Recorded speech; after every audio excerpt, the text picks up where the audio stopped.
It's the Great Depression. You woke up rich, then went to bed broke. No war, no warning.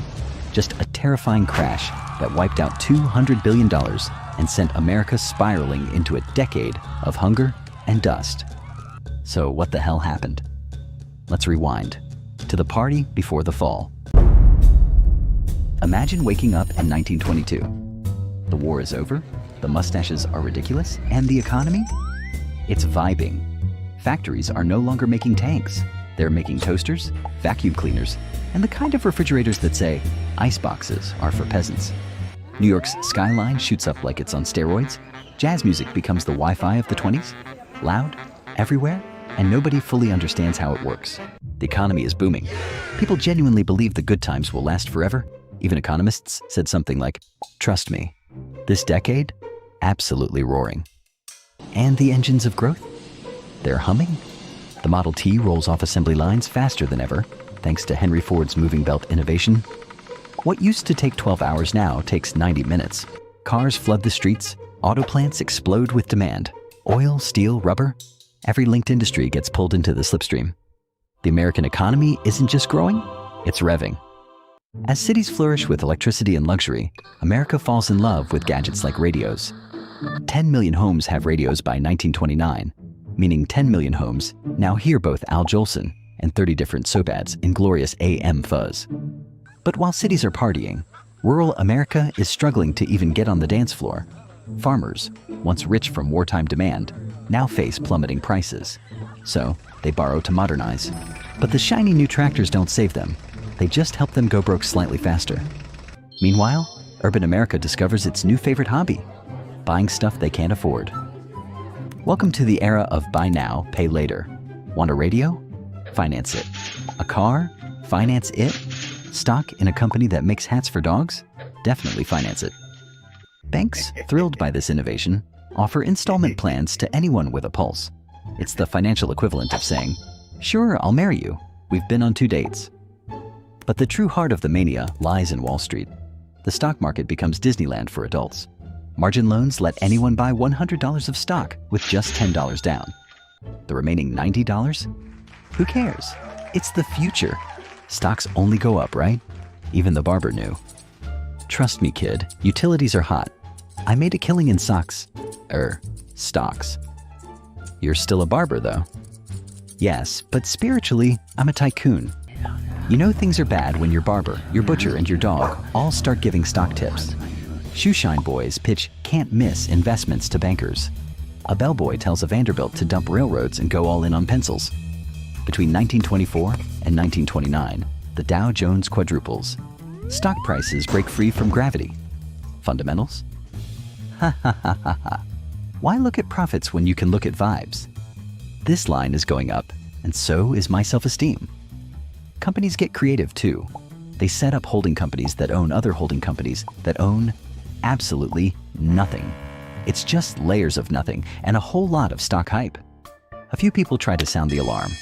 Economist Roger Babson warns in 1929, a crash is coming. Wall Street responds by buying more stock and telling Roger to go touch grass. Jazz band starts playing over him. Dollar bills rain from the sky. Nobody hears him over the sound of cash and optimism. Meanwhile, behind the champagne and jazz, cracks are forming. Rural debt climbs, consumer debt balloons.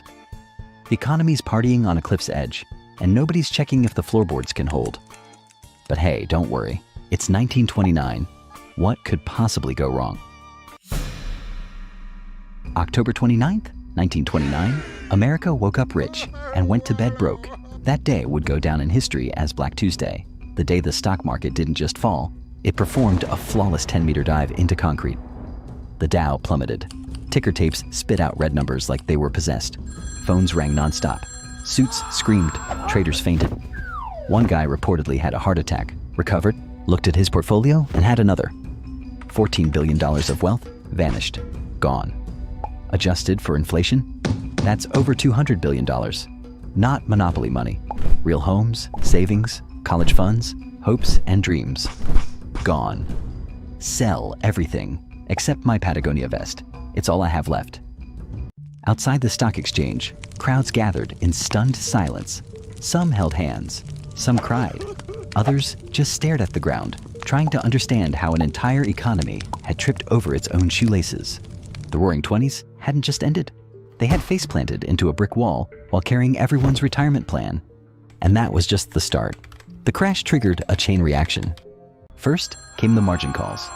During the boom, people had been buying stocks on borrowed money, put $10 down, get $100 worth of shares. Great, until the market tanks and your broker wants the other $90 immediately. Investors scrambled. Many had nothing left to repay. Paper fortunes vanished overnight. People who had been rich on Monday were bankrupt by Thursday. Bankers who had spent the summer drinking martinis now sat in their offices, staring at balance sheets like they were written in Greek. And then came the banks. Oh, the banks. These grand institutions, pillars of trust, marble floors, oak desks. Turns out, they were built on worthless paper and blind optimism. As the stock market imploded, banks couldn't get their loans back. So they did the obvious thing: collapse. And the people? They ran, not jogged, not briskly walked, ran. Bank runs broke out like wildfire. Crowds surged outside local branches, banging on locked doors, screaming for their savings. Inside, tellers tried to calm them down. Everyone, please, your money is completely safe. Okay, not completely. Entire families lost everything. Grandpa's bonds? Worthless. Aunt Margaret's savings? Gone. Little Timmy's piggy bank? Still full, but only because no one had the heart to tell him he was now the wealthiest person in the household? The disaster didn't stop at America's shores. U.S. banks, panicking, called in their overseas loans. European economies, already duct-taped together after World War I, were thrown into a blender. Germany's fragile recovery collapsed. Britain wobbled. Global trade, once the great artery of prosperity, choked and fell by half in just 3 years. Half. And yet, amidst the panic came the denial. Newspapers printed sunny headlines. Market adjusts as investors take profits. Right below, a photo of a man pawning his wedding ring to buy bread. Politicians insisted the worst was over. Bankers in silk vests smiled nervously into microphones, delivering the financial version of, "We're totally fine, nothing's on fire." President Herbert Hoover appeared on radio broadcasts, calm as ever, assuring the American people that the economy is fundamentally sound. Meanwhile, millions sat at empty dinner tables and wondered which part of that sentence was supposed to help. And still, the system didn't stop. It just staggered forward. Broken, clueless, pretending. The crash wasn't the bottom. It was just the beginning. And what waited below? That's where things get dark. By 1931, the music was completely gone. The lights were off. The party was over. And what came next wasn't silence. It was the sound of factories grinding to a halt, of fathers whispering apologies they never thought they'd have to say, of America exhaling all at once and realizing it had nothing left to breathe in. Unemployment soared to 25%. 1 in every 4 Americans who wanted to work couldn't. Jobs vanished like smoke. Detroit, once the industrial crown jewel, watched its auto plants shutter one by one. Production collapsed by 75%. The great machines stopped turning, the lights dimmed, and the men who once assembled the American dream stood outside factory gates and waited. For what? They didn't know. Cities sagged under the weight of need. Breadlines, endless and quiet, snaked through downtowns. Mothers lined up at dawn for a bowl of thin soup. Children looked on, too young to understand why breakfast was a luxury. Teachers reported students fainting in class, not from boredom, but from hunger. They hadn't eaten in days. America wasn't starving metaphorically. It was starving, literally. Desperation crept into every room. Banks had failed. Savings were gone. Dignity was thinning. The suicide rate surged. Newspapers stopped printing obituaries. They couldn't keep up. Behind every statistic was a name. Behind every name was someone who had believed once that this country would take care of them. Marriage rates collapsed. Birth rates fell. The future had become something people avoided talking about. Who could dream of weddings and children when they couldn't guarantee dinner? And just when it seemed things couldn't get worse, the sky turned black. In the Great Plains, years of aggressive farming had stripped the land bare.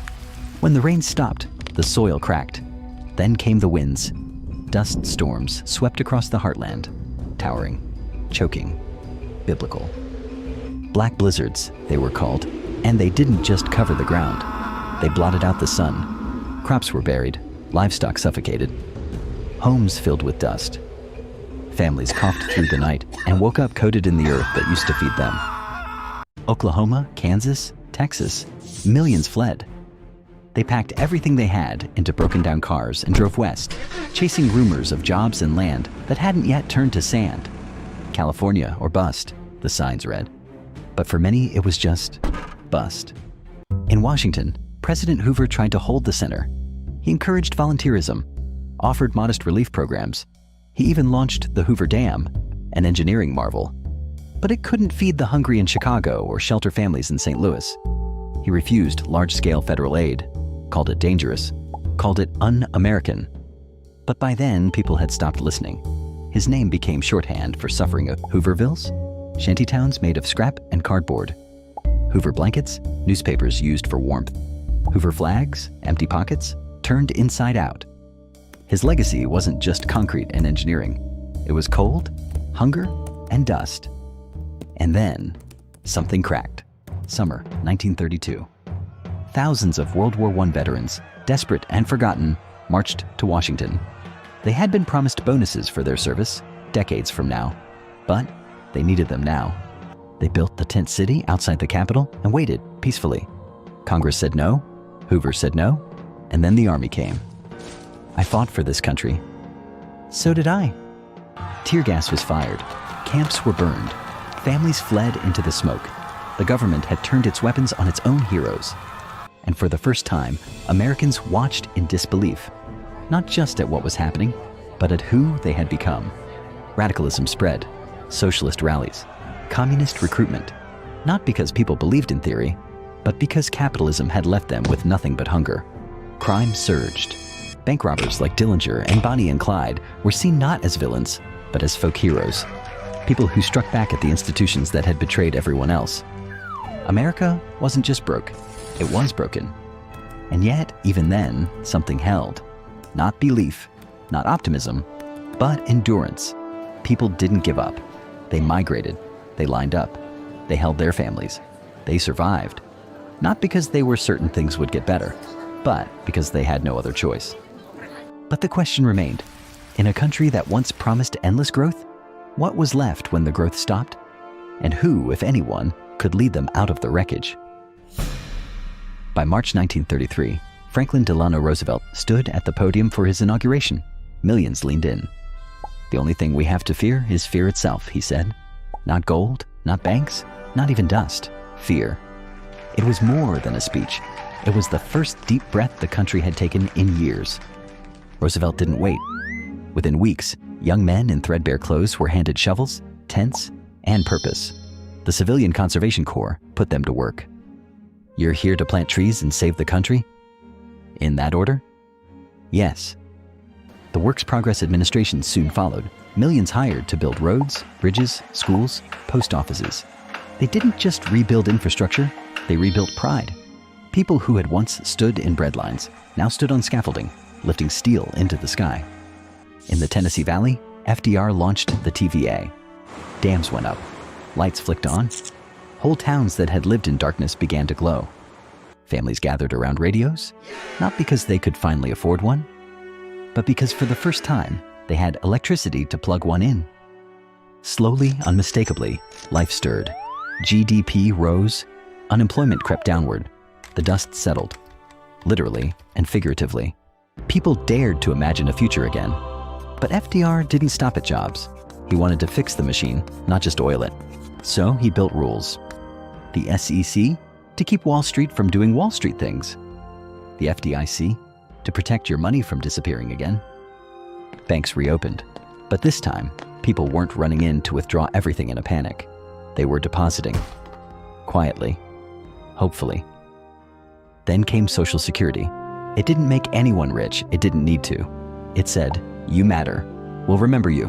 You won't have to work until you collapse. It wasn't flashy, but it was monumental. Even the arts got a job. The Federal Arts Project paid painters, photographers, and writers to capture the soul of a recovering nation. One photo, Migrant Mother by Dorothea Lange, became the face of it all. Her eyes didn't say, we're saved. They said, we're surviving. Hollywood chimed in too. People packed into theaters to watch The Wizard of Oz, where a gray world turned to color. In the middle of a depression, Americans still dreamed, maybe more than ever.